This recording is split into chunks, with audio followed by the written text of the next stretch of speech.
This is the hour of the apostle, not the self-titled, but the God-commissioned, not those who collect money just for themselves, but those who are actually generous and they're releasing God's people, not those who just entertain crowds, but those who actually equip armies. So I'm here on the ground as an apostolic leader in the body of Christ. This is what narcissism looks like. Mike Signorelli is a person who is bereft of any sort of biblical understanding. Remember, I was told by someone that of all of the demon slayers, that he is the most theologically sound, the deepest theologically of all of them, which isn't saying something. It didn't say much at all. As a matter of fact, it's pretty scary. This is a person, remember, I asked him, he's written a book, I think maybe two of them, maybe at least one, about generational curses. Asking him, could you give a scriptural reference to show that there is a such thing as Christians having a generational curse? He couldn't. All he could do was reference back to the book. So this is the kind of person we're dealing with. This is a person who is about himself, about promoting himself. This is a person that will tell you that he's a pastor of a multi-campus church, not failing to mention that none of these churches are actually all that large. So when you've got 6 or 7 churches that are, maybe no more than 100 or so members, it's not as though that you are a mega church pastor, which is kind of how he wants to present himself. Someone that is well entrenched in seminary and so forth. No, that's not the case either. But here we've got him taking advantage of the fact that the Pope passed. I'm not saying that we're friends of the Pope, but what does he do? He goes to the Vatican City and he wants to talk about, since the Pope is leaving, there needs to be someone to take their place apostolically. So let's just listen to what he's saying. Because we need as many people to hear this prophetic word as possible, okay? For generations, the shepherds have ruled. They've managed the flock, sometimes faithfully, but often fearfully. I had a vision the other day while I was in prayer, and the vision was shepherds, pastors, ministers, literally sitting down at a table eating, and as I begin to get closer, I saw them picking flesh out of their teeth. And the Lord said, this is the flesh of people. You ever wonder why when people have these little dreams, these visions, they never happen before something happens? For example, you're going to hear folks that are going to say they had these visions or the Lord spoke to them about the Pope passing, but they don't say it before then. They never say it at the time. They're always Johnny on the spot, just kind of opportunistic. And this is what we're seeing here.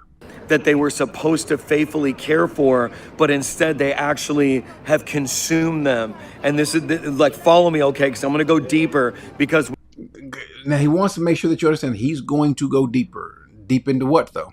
with the death of the Pope, there was a powerful transition that happened in the spiritual realm.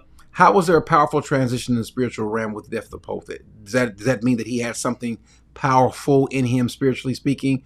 No, the Pope was a fraud. This one that just passed was a fraud, not a man of God, not even wanting to adhere to the scriptures. So where is this sort of, I guess, a little power vacuum that we're talking about here? And some of you are going to miss it. Okay, so stay with me. We've seen shepherds, ministers who've protected, yes, but we've also seen those who have controlled, manipulated, and held back the people of God. Okay, so, but hear me, when a shepherd dies, a true apostle arises. When a shepherd dies, a true apostle arises. Let's let that sink in. When a shepherd, are we saying that he was? Are we saying that, or he's saying that the Pope was a true shepherd, and a true apostle arises? Who could this true apostle that's arising? Who could that true apostle be? We know that the Pope is supposedly in an apostolic lineage from Peter, which is why I'm here in front of St. Peter's Square. But I wonder if he really believes that, though. That I know that's what Catholics say, that this apostolic succession starts with Peter. I wonder if he believes the same thing, though. we know that there are false apostles and there are true apostles, and I want to talk about that because Which one are you, though? That's really the question. Which one are you? when a shepherd dies, an apostle rises. This isn't just about the Pope. It's about a prophetic pivot in the body of Christ that's happening right now. I need everybody to How come there's always something? Okay, you've said things like this before. You've said that some of these things were happening, and what's happening in the spirit. I wish people would just wake up one day and say, you know what, you've always said some of these things. You always say these sorts of things, you know, and especially when something big happens, or if you just kind of get caught up in the euphoria in the moment when you're speaking somewhere, get caught up and you always speak spiritually that something is happening and it never does. When are people going to wake up who listen to this guy and says, you know what, you keep shoveling us that same stuff. I'm tired of hearing you say something. It's all false. To hit the thumbs up, and I need you to share this with as many people as possible, okay? Because that's what a real prophet or apostle wants you to do. Hit the like button, hit the thumbs up so you can share it. I'm here in Italy. Now, there was a renowned prophet named Bob Jones, and when the Kansas City Chiefs won the Super Bowl, it marked the rise of apostolic leadership in America. Are you serious? When the Kansas City Chiefs won, which time? This past time? The last time? Not this past year. They didn't win this year, but last year or 3 years ago? Huh? Wasn't just about football, it was about a sign. Bob Jones said that when the Kansas City Chiefs win the Super Bowl, it's going to be a sign that the apostolic Chiefs are going to begin to rise. Are you serious? And some of you guys are going to take this guy serious. Some of you guys are going to take this guy. This is borderline nut job kind of talking here. And some folks are going to believe this. But now with the Pope's death, another layer is being revealed. The religious system is shaking. The apostolic age is awakening. I need you to hear me. Some of you, this might be too deep for you, but there's many of you who know what I'm talking about. Not too deep. Okay? Paul, he came here to Rome, not to build an institution, but to actually break one. He came with nothing but a message. It was the gospel. The message is still tearing down strongholds today. And so as the Pope dies, something else comes alive. Something else comes alive. We got to figure this out now. We know who he's referring to. But Paul says, speaking of Paul, in Romans, says, for though or through the grace given to me, I say to everyone among you, including you, Signorelli, but this is for the Christians, though, not to think more highly of himself than he ought to think, but to think so as to have sound judgment as God has allotted to each a measure of faith. Don't get to the point to where you think highly of yourself, that God, you know what, the Pope's gone, now it's time for me. God is getting ready to raise me. I believe that we are stepping into a new era of apostles rising up that will equip, that will train, that will send people and not just restrict. So if this is a new era, then what that means that this hasn't been happening. So we haven't had anyone being equipped and sent since Peter, or since when? And you presumably are in that lineage. What have you been doing? Now, we know you're not an apostle. We'll talk about that why. But so nothing's been working now, but now all of a sudden now, because the Pope's died, we're going to take advantage of the opportunity and say that now some new people, apostolic power is going to be sent out. People are going to be sent out, some training. People are going to buy this stuff. People are going to listen to this stuff. They're going to follow it. People, this is what I'm talking about. This is the hour of the apostle, not the self-titled, but the God commissioned. Not the self-titled, but the God commissioned. Now, he's speaking of himself. He's not self-titled, but God commissioned. Now, before we continue, going back to him, the qualifications are pretty clear. The person that is going to be an apostle, what does Luke say? He says, for it is written in the book of Psalms, let his homestead be desolate, and let no one dwell in it, and let another take his place. Therefore, it's necessary. It is necessary.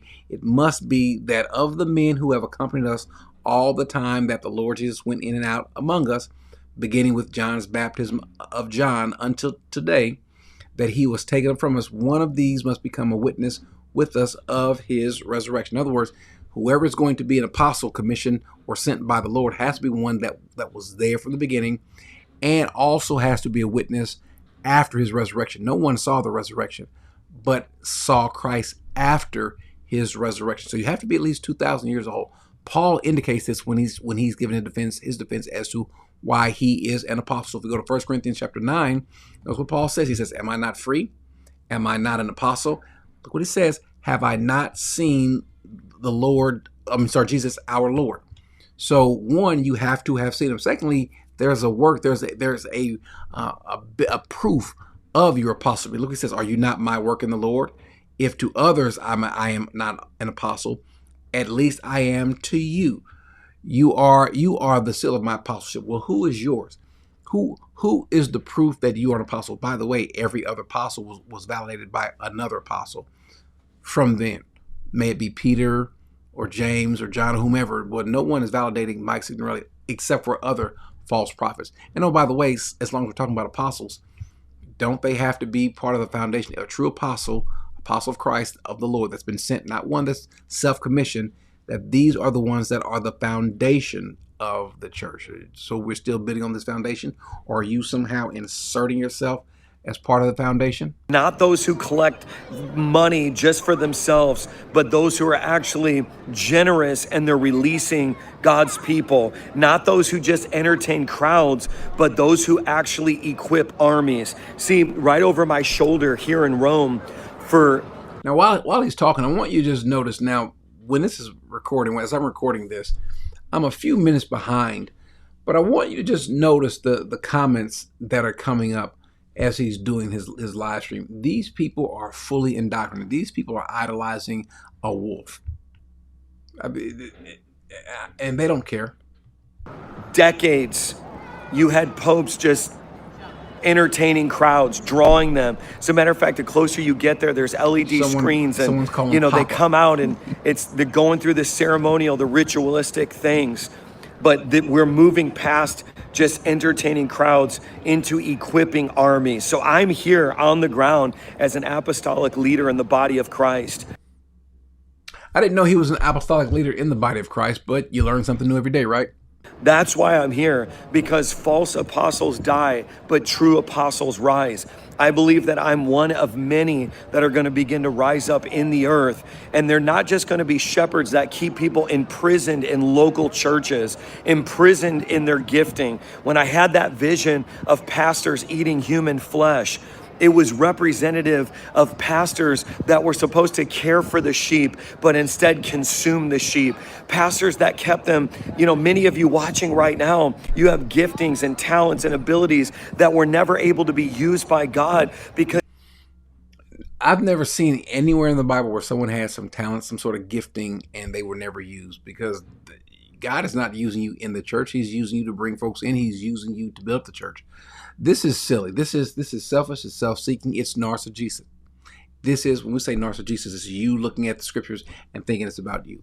This is a narcissist who wants you to think highly of him, probably because he doesn't think that highly of himself, and he wants you to help validate him in that. you sat under shepherds that told you you were not ready for decades, that told you were not ready no matter how much you learned. And so I'm here, okay? God is dismantling. This is what I'm trying to help you understand. Everything that kept his people passive. That's what this represents. So there's been something that's been keeping the people of God passive. That's gone now, and you're here to set us free. I believe that here in Rome, there's a lot of witchcraft that happens here in Rome. Again, there's a lot of demonic activity. Rome is the epicenter of manipulation, domination, and control for religious institution. But I believe that this is now the rise of the sent ones, apostles who will plant churches with new wineskin, new ways of doing things. Now you're just saying stuff. You're just saying something. There's nothing biblical about what you're saying. People are going to eat this up. New ways of seeing things, new ways of reaching people. They're going to send, they're going to train, they're going to build, they're going to cast out demons, they're going to pray for the sick and see them recover and disciple nations. Because for far too long, especially what Rome has represented, is a form of godliness that denies the power thereof. You know what he will never do, though? Isn't it interesting how they do these little stories and things like that? He wouldn't go and say this in Afghanistan or Yemen or even Nigeria or the Congo. He wouldn't. He would say this in a place only where it's safe, because I'm taking advantage of the opportunity. I would love to see him say it someplace where it's not as safe. Go declare to them the word of the Lord there. This is not just a moment. This is an actual mantle. See, they say that the Pope is in the lineage of Peter, but I believe that Peter did not die to create an institution. As a matter of fact, Jesus said, upon this rock, I will establish my church, and not even the gates of hell will prevail against. He's just rambling, though. He's just saying stuff. It was more than an institution. It was supposed to be the very body of Christ, represented as living stones that come. Now, I mentioned earlier that I'm kind of a little bit behind where he was actually. And so as I kind of went back as he was doing this live, I was a few minutes behind. And he's going to tell them, y'all type into the chat the word rise. Just type it. Excuse me. Type in rise. That's why you're seeing in the comment section or of his live stream, you're seeing the word rise. Together, jointly fit together. What happened to living stones? What happened to accumulation of people becoming the body of Christ? And here in Rome, they made these perfectly laid out architectural structures that are made by man, and they're physical stones, not living stones. And I believe that I'm here to declare that God in the spiritual realm is tearing down those. Who are you? You're here to declare. Who are you declaring it to? Are you going to declare this to all of Rome, to the Catholic Church, or are you just on your phone declaring it, and that those who are subscribed to you, who are watching you, you're declaring this? You could have stayed in your apartment or in your home in New York and declared the exact same thing. Physical stones, and he's beginning to build up structures with living stones. Come on. And so help me with this, y'all. I need everybody here to hit the thumbs up right now. I'm in Rome, standing in front of, literally, this is because the best way, we all know the best way that you can declare something is by having people hit the thumbs up button, hit the like button. the pilgrim's path that people from all over the world come and they go to this door here. And I'm here in Italy for such a time as this to say, as the false is being shaken and brought down, the true is rising up right now. I want what's being brought down and what's rising? you to comment rise below. Comment the word ISE. Come on, this is a prophetic message. There's shepherd sheep, but now the lions are waking up. Apostolic lions are waking up that are going to lead other lions. Come on, put the word rise. He just said something that kind of amused himself. Here, yeah, the lions are rising up. Not only is it just corny, it's just silly. But people are going to follow after that. So I want some of you guys who are defenders of him, tell us how this makes any biblical sense. Now you can, because the Bible has never been important to you anyway. And so why should we let it be important to us now? Why start now? We've made it this far without using the Bible or reading it. Why start now? Keep following this person if you want to. You're going to find yourself exactly with him where he is going to be in the end.